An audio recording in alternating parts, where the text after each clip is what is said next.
이상한 소리. 당신의 이웃집에서 무슨 일이 벌어지고 있는 걸까? 이웃의 집에서 들리는 이상한 소리 당신은 어떻게 느끼고 계십니까? 무언가가 잘못되고 있다는 직감이 드는 그런 순간. 그러나 이 소리는 단순한 생활소음이 아닐 수 있습니다. 피해자가 없는 동안 피해자의 집 근처에서 발생하는 이상한 소리는 종종 심각한 범죄의 신호일 수 있습니다. 무관심의 위험. 어떤 이웃이 이상한 소리를 낼 때 많은 사람들은 그것을 간과하고 넘어갑니다. 그러나 그 소리가 반복될 때 그 뒤에 숨겨진 상황을 생각해 볼 필요가 있습니다. 예를 들어 공사장 인부들이 협력해 그 집의 한 구석에서 괴롭힘을 당하는 피해자를 위협하는 소리를 낼 수 있습니다. 이러한 소리는 피해자를 더욱 고립시킴으로써 겁을 주고 정신적으로 압박을 가하는 데 사용됩니다.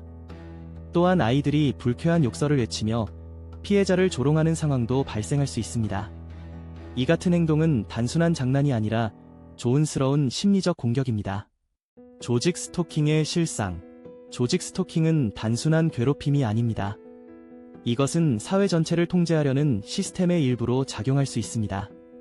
가해자들은 의도적으로 피해자를 괴롭히기 위해 주변 사람들을 동원합니다. 이들은 남녀노소와 국적 불문하고 심지어 아주 어린 아이들과 외국인조차 포함됩니다. 그들의 행동 양식은 무의식적으로 조종당하고 있을 가능성이 있음을 암시합니다.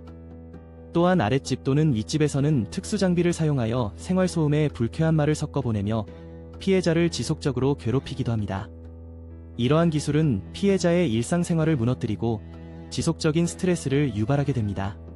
심각한 심리적, 신체적 영향.